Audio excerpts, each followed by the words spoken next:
Obrigado, Pai, por essa oportunidade. Poder sentar glorificando o Senhor. Queridos, antes de entrar no texto, quero expressar algo da parte de Deus que vem acontecendo nos dias atuais dentro da casa do Senhor, em que eu não sei se isso é um fenômeno, não sei se isso é uma pandemia, poder dizer assim, ou se é algo sobrenatural. Mas o que nos deixa triste é que cada dia mais esse lugar chamado casa de oração está ficando vazio. A humanidade, ela está perdendo o foco, está perdendo o desejo. E isso, infelizmente, vai acarretar muitos danos prejudiciais às pessoas que agem dessa maneira. Porque aqui é a casa do Senhor, mas o templo do Senhor é dentro de nós. E quando a primeira pessoa entra por essas portas, traz consigo a presença de Deus. É assim? Porque a Bíblia diz que o nosso corpo é o quê? Templo e morada do Espírito Santo. Jesus, ele não mora nessa casa feita por mão de homens. Não. Jesus, ele mora dentro de nós. E a partir do momento que nós passamos por aquela porta, que vimos a primeira pessoa aqui, Deus, ele já está presente. E a igreja do Senhor nos últimos tempos está perdendo o foco dessa adoração. Está perdendo o foco deste louvor, dessa presença. Mas vamos entrar no texto, que diz assim, o 42, lemos: como servo brama pelas correntes das águas. Em algumas traduções diz pela corrente das águas tranquilas. Assim suspira a minha alma por ti, ó Deus. O salmista Davi, quando ele escreveu esse texto, estava passando por um momento difícil de sua vida. E para entender esse momento difícil, precisamos voltar um pouco ao tempo. No livro de 1 Samuel, no capítulo de número 16, e o versículo de número 5, o profeta Samuel, ele diz assim: e disse ele, é de paz, vim sacrificar ao Senhor, santificai-vos e vinde comigo ao sacrifício. E santificou ele a Jessé e os seus filhos, e o convidou ao sacrifício. O profeta Samuel, antes de ele chegar na casa de Jessé, o belemita, ele enviou um mensageiro avisando da sua chegada. Porque nós sabemos que o profeta, ele representa Deus. No Antigo Testamento, o profeta, ele representa Deus.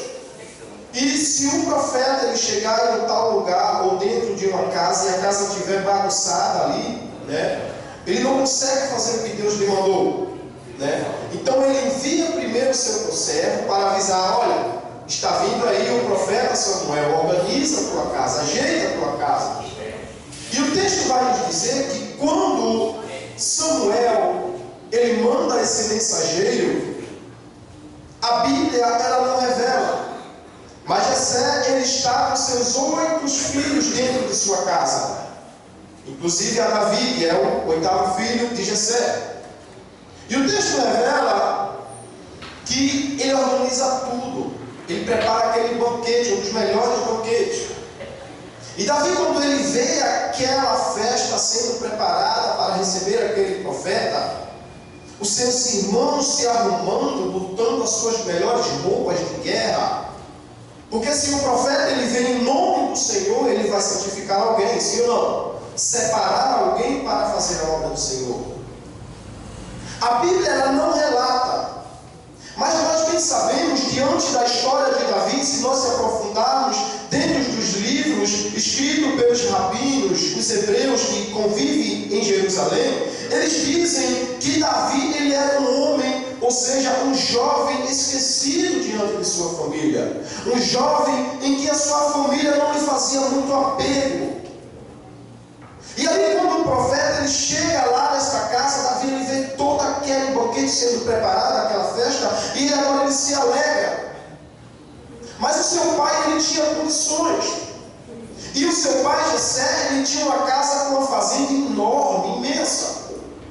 E segundo a tradição judaica, era costume daqueles homens que tinham bastantes condições de pegar as melhores ovelhas, ou seja, os melhores pastos de ovelhas, e colocar na frente da casa, fazer aquele enorme rebanho de ovelha. Por quê? Para que quando os comerciantes passassem pela pista, olhassem para aquela casa e visse aquele rebanho de ovelha bonito, entrasse e fizesse ali negócio com ele, ou seja, comprasse aquelas ovelhas.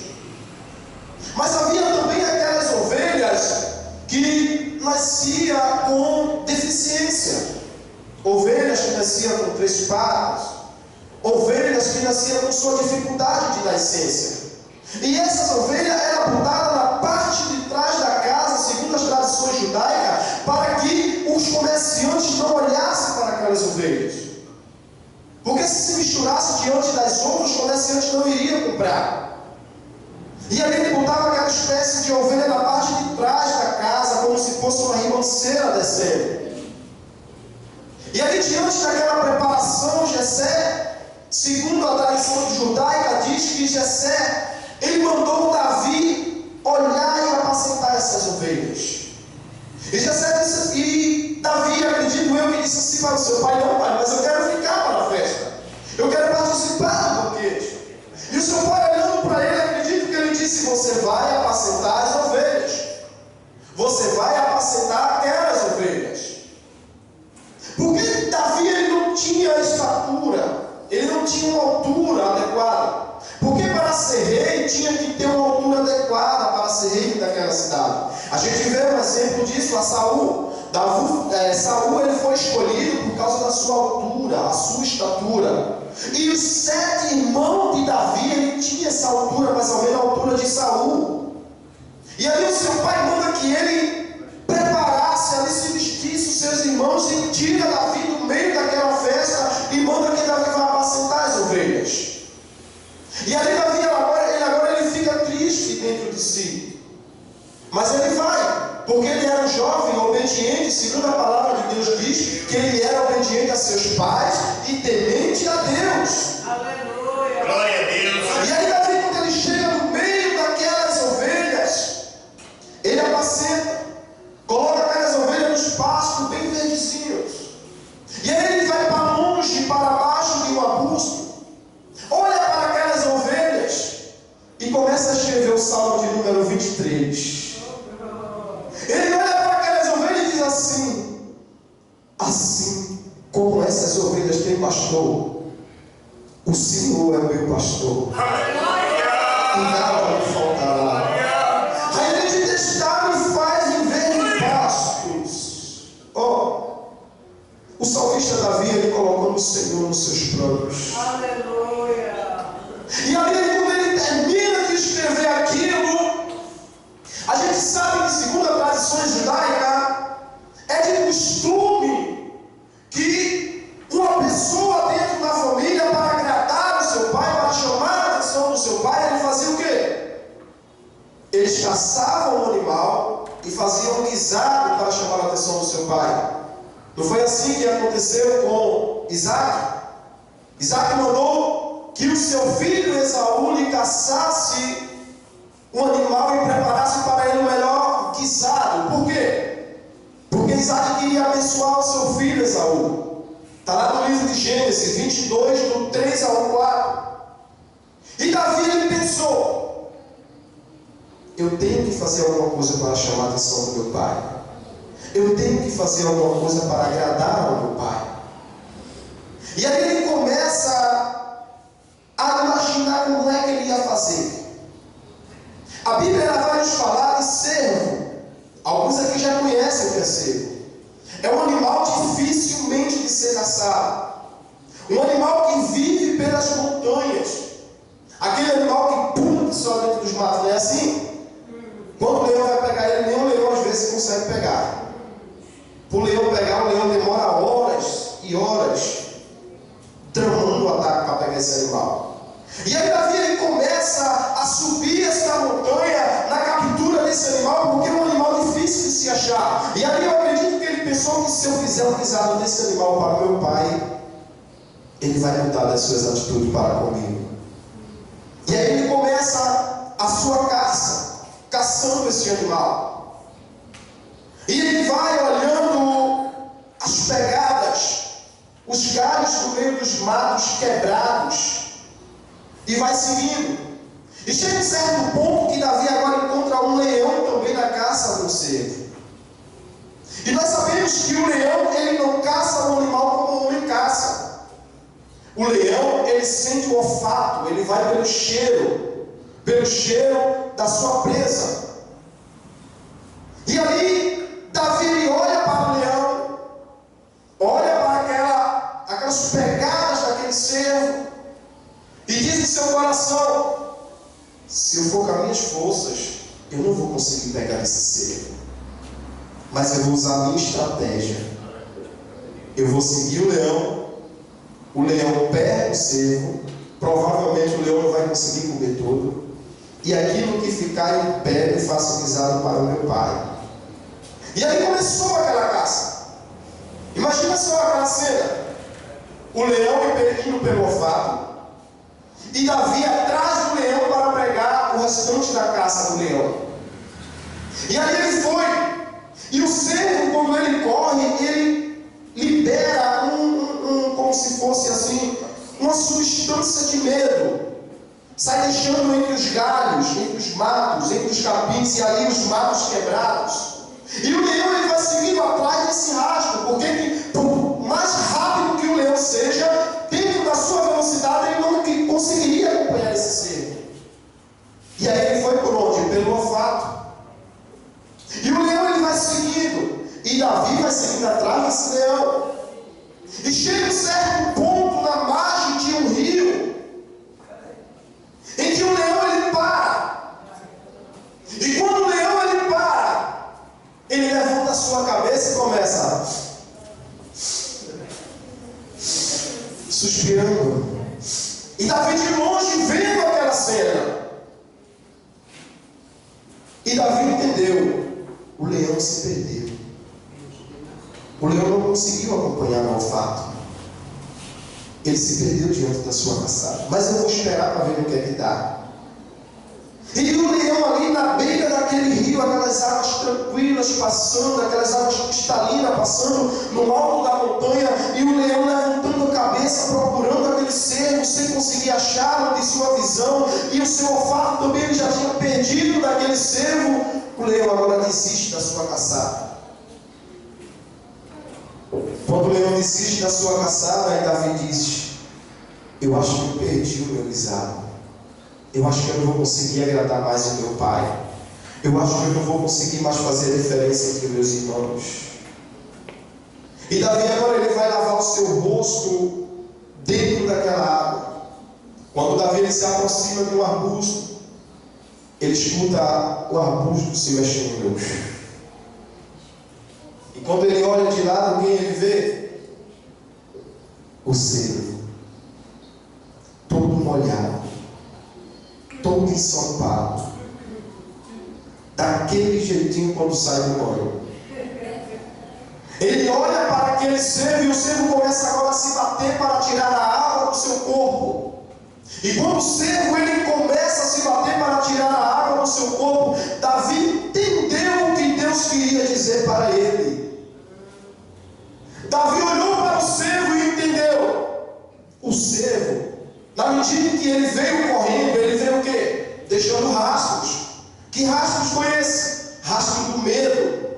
Quando ele respirava, o cervo, quando ele respirava, ele liberava partículas e manípulas, podemos dizer assim, de algo que saía das suas narinas e saía pegando dentro ali dos capins, dos matos, quebrando os matos, e o leão estava indo atrás dessa trilha, e chega um ponto que o leão ele não consegue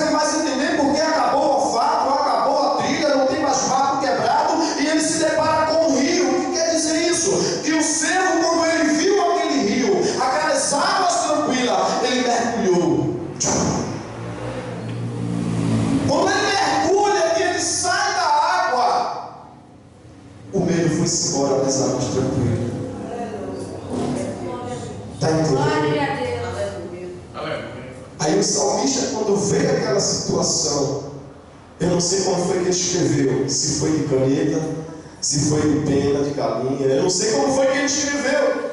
Não sei onde ele arrumou o papel, a tinta para escrever, mas ele começou a escrever aquilo que está escrito no livro do Salmo que nós lemos, 42, e o primeiro ele diz assim: como servo que brama pelas correntes das águas, assim suspira a minha alma por ti. Aleluia! Glória a Deus! Ele estava dizendo, este servo ele mergulhou por completo e confiou. Sabe por quê? Porque o leão estava de lado do arbusto. O servo estava de lado do leão. E o leão não conseguiu pegar o servo. Porque o cheiro do medo já tinha ido-se embora pelas águas tranquilas. E esta água, nesta noite, representa o Senhor Jesus que está aqui no meio de nós. Porque ele disse àquela mulher que foi tirar água no poço de Jacó: olha, se tu pedires da água que eu te der, tu nunca mais voltarás aqui para tirar água, porque a água que eu te der, ela se fará dentro de ti uma fonte para jorrar para toda a vida. Ou seja, ele estava dizendo: tu não vai mais precisar de pedir água a ninguém, porque vai jorrar de dentro de você águas vivas. Aleluia! E quando o salmista Davi termina de escrever isso, a alma dele agora se perturba, porque ele não conseguiu caçar aquele servo. Porque na medida que ele foi escrever, ele se mexeu, e o servo viu Davi e saiu correndo. Davi poupou a vida daquele servo para escrever esses salmos. E a alma dele agora começa a se perturbar, e ele diz assim: por que está batida, ó minha alma? Por que te perturbas dentro de mim? Espere em Deus. Naquele momento, a festa estava acontecendo lá embaixo da casa do seu pai. Seus irmãos estavam se alegrando porque eles achavam que era ele que iria ser escolhido, um daqueles. E o texto nos diz que quando Jessé faz passar o seu primeiro filho, olha, chega, ele vem bonitão, bem vestido, formoso, de altura. E ali a prova é tanto que Samuel, ele diz: é este. E o Senhor diz: não é esse Samuel. O que eu escolhi, ele não é bonito por fora, ele é bonito por dentro. E passaram outros e Samuel disse: é esse. E Deus diz: não, Samuel. E foi passando quem passou os 7. Samuel agora ficou confundido porque acabaram de ser jovem. Aí Jessé disse: existe um ainda que está lá atrás apacentando as ovelhas. Manda chamar, porque a gente só, a festa só vai começar quando ele sentar na mesa. Aí Davi está lá tranquilo escrevendo esse salmo e diz assim: espere em Deus, pois o ainda louvarei. Aí chega alguém: Davi, Davi, teu pai está te chamando. Tem um profeta lá embaixo que chegou no início da festa e ele disse que ninguém vai se alimentar até tu chegar, Davi. Ninguém senta na mesa, Davi, até tu chegar. Vem logo. Davi ficou sem entender aquilo. Quando Davi bota os seus pés dentro da porta da sua casa, o Senhor Deus revela para Samuel: é este. Hoje, deixa eu te dizer uma coisa. Talvez a tua alma esteja perturbada nesta noite por algo. Talvez você esteja querendo se apressar e passar na frente do Senhor. Mas o Senhor diz nesta noite, segundo a sua palavra: espera em Deus. Assim como aquele servo, ele bramou pelas águas tranquilas, o Senhor diz assim: brama pelas águas tranquilas. Louva ao Senhor, adora ao Senhor, espera nele, porque é Ele a nossa rocha, é Ele quem nos chama, é Ele quem cumpre a promessa na nossa vida, é Ele quem salva, é Ele quem liberta. Não parou por aí.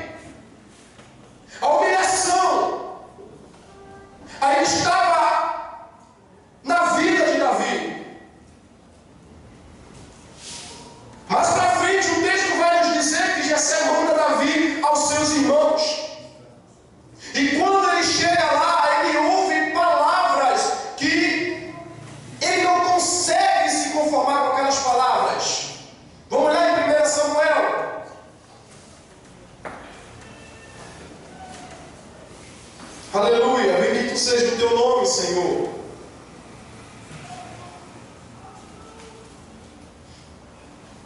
O gigante Golias afrontando o povo de Deus. Os seus 7 irmãos que estavam preparados para a guerra estavam lá. Mas infelizmente se acovardaram, não enfrentaram este homem. Se aquele povo que estava ali representava o povo de Deus, por que se acovardaram? E o texto ele vai nos dizer que Davi, quando ele escuta Golias, ele diz assim, 17 e o 26. Então falou Davi aos homens que estavam com ele, dizendo: que farão aquele homem que feria este filisteu e tira a afronta de sobre Israel? Quem é, pois, este incircunciso filisteu para que afronte o exército do Deus vivo? Davi falou alguma coisa demais aqui? Não. Davi não falou nada demais. Davi não entendia. Mas era nesse momento que o chamado de Deus ia começar a se concretizar na vida dele. Mas para frente, no versículo de número 28, vai dizer que Eliabe, o seu irmão mais velho, quando ouviu estas coisas, ele disse assim: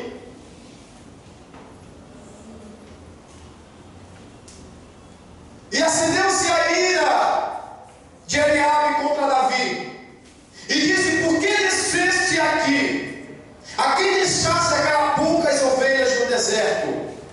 Bem conheço a tua intenção, e é de maldade no teu coração que descesse para ver a peleja. Então disse Davi: que eu fiz agora? Porventura não há razão para isso. Eliabe, ele falou num tom elevado com Davi.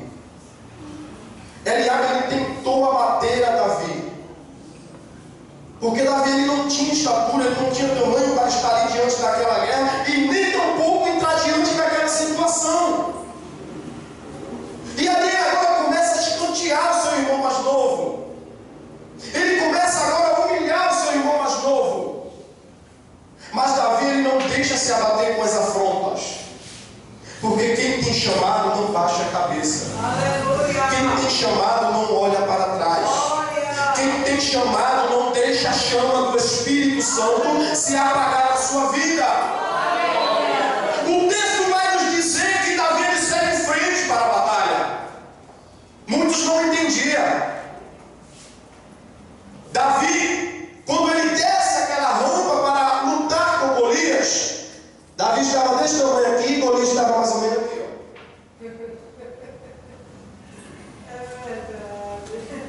Davi ele tinha tudo ou não para desistir? Davi ele tinha tudo ou não para voltar atrás? Mas Deus ele olhou para aquela nação e viu um monte de covardes. Ele viu um monte de descrentes que não concluíram com a sua palavra. Porque quando Deus ele nos chama, ele diz assim: agora vai, ide e pregar o evangelho a toda criatura. E muitos estão se acovardando, muitos estão voltando atrás, muitos estão abandonando ao Senhor, muitos estão abandonando a obra do Senhor. E naquele último dia o Senhor ele vai cobrar de cada um. Não adianta eu dizer que eu não fiz por causa da minha esposa. Não adianta a minha esposa dizer que não está aqui por causa de mim. Não adianta você dizer que não veio por causa da sua esposa, porque Deus ele vai cobrar de você e vai cobrar dela. Aleluia. E Davi, ele não tinha a couraça, ele não tinha o escudo, ele não tinha flecha, ele não tinha lança, ele não tinha espada, ele não tinha aquele proteção de ferro que os homens botavam na coxa. Mas ele tinha uma coisa que todos aqueles que estiveram ali não tinham: o chamado. Quem tem o chamado não volta atrás. Quem tem o chamado não desiste. Quem tem o chamado Não se embaraça com as coisas dessa vida, como disse o apóstolo Paulo. Quem tem um chamado não baixa a cabeça quando é humilhado. Quem tem um chamado não olha para trás quando tropeça. Quem tem um chamado, Deus ele ungiu e levantou para buscar e curar as almas perdidas. Você tem um chamado. Você tem um chamado. Você não está aqui porque você é bonitinho ou porque você é bem socialmente. Você está aqui porque Jesus ele te chamou. E se ele te chamou, não desiste da tua chamada.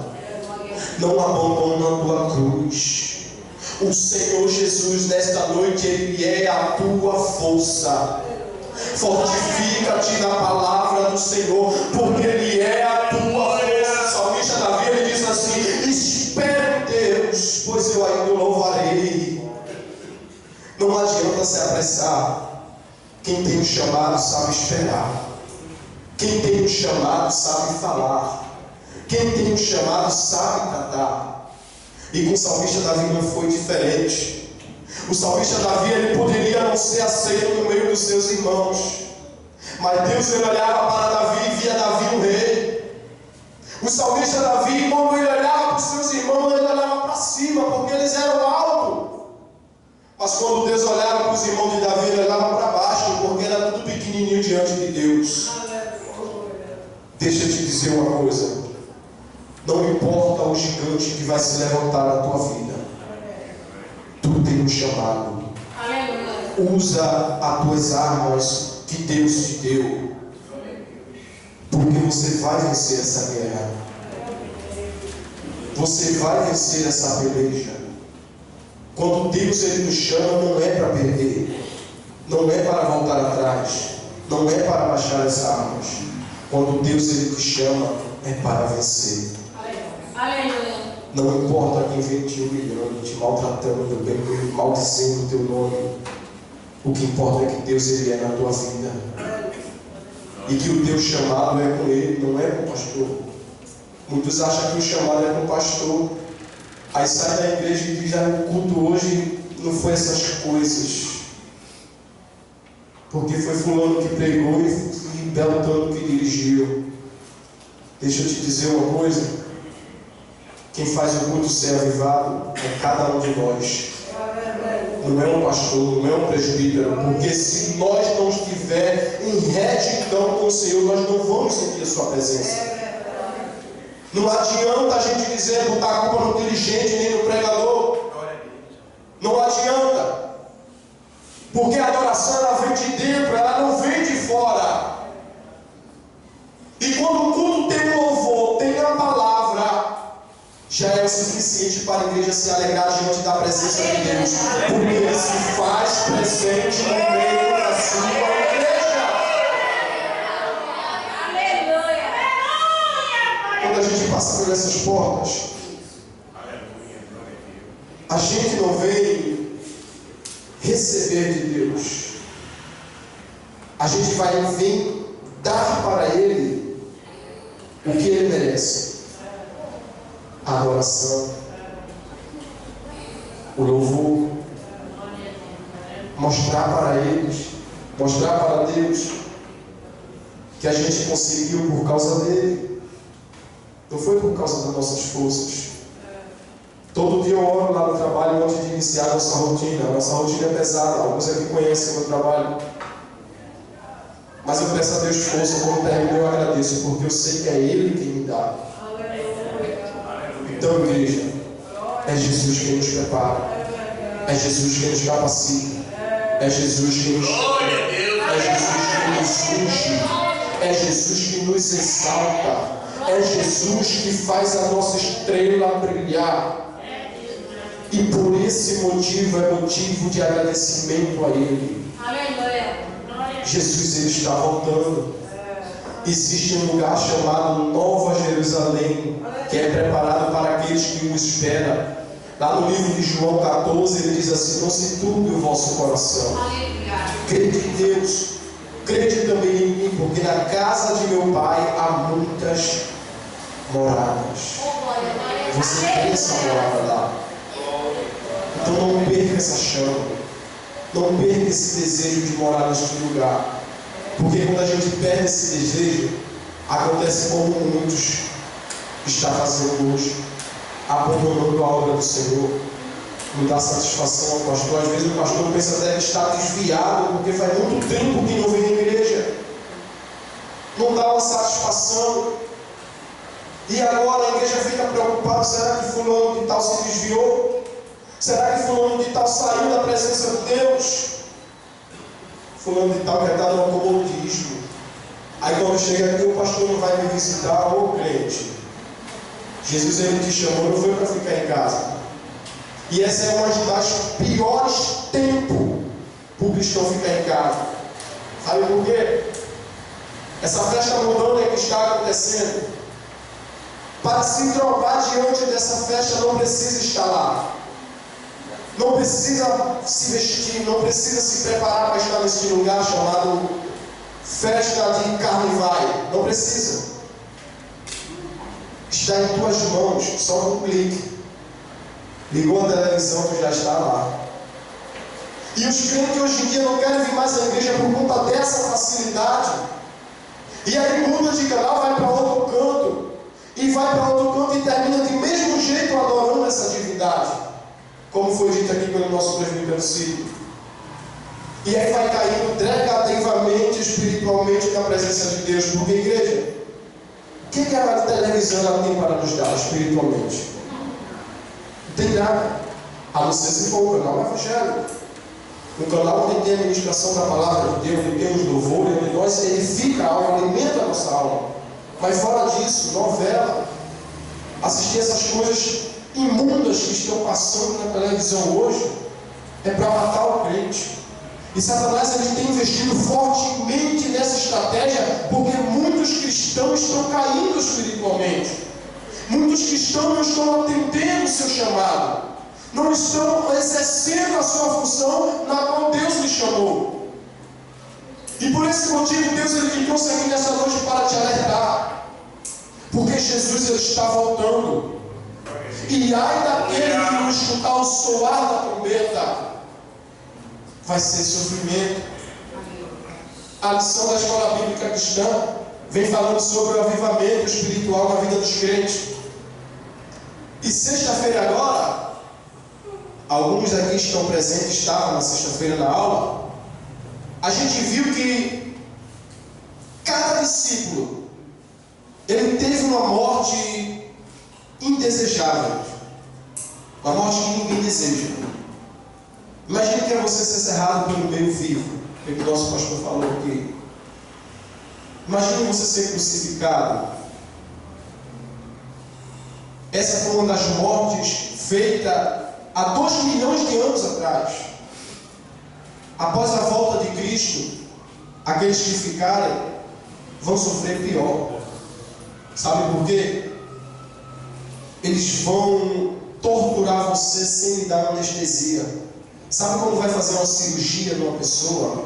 Existe um tal de anestesista, né, assim? Que aplica a anestesista, isso. Quando ele usa aquela injeção ali, ele usa aquela injeção para adormecer a área onde vai sofrer o corte. E ali quando ele aplica aquela injeção, a pessoa, muitas dessas injeções, a pessoa dorme. Outras, a pessoa fica acordada, só sente aquela área dormente, né, para não sentir aquela dor da cirurgia. Mas quando aquele dia chegar, não vai haver essa injeção. Não vai haver esse carinho. Podemos dizer assim, porque isso é um carinho, querendo ou não, da parte do médico, para que o paciente não venha sentir dor. Ó, a turma vai pegar na tua mão e vai sair arrancando pedaço por pedaço por Deus, sem te dar anestesia. Imagina o que é você sofrer aos poucos até morrer. A Bíblia ela não relata, mas teve um discípulo de Jesus Cristo que ele morreu sendo açoitado, sendo chicoteado, mas mesmo assim ele não abandonou a sua fé. E o que Deus ele pede de nós hoje não é que nós morremos sendo açoitados, não é que nós morremos sendo torturados sem negar a nossa fé. É simplesmente obediência. Isso é muito. Obediência é o que Deus pede da sua igreja para levar a sua igreja para uma terra santa, uma terra prometida que Ele tem prometido para cada um de nós. Lembra que a Bíblia diz: se não for por amor, vai pela dor. A terra santa está lá, a promessa está de pé. Jesus ele disse que Ele está voltando, e os tempos nós temos vendo que está se cumprindo segundo a sua promessa. Agora cabe a cada um de nós se quer ir pelo amor ou se quer ir pela dor.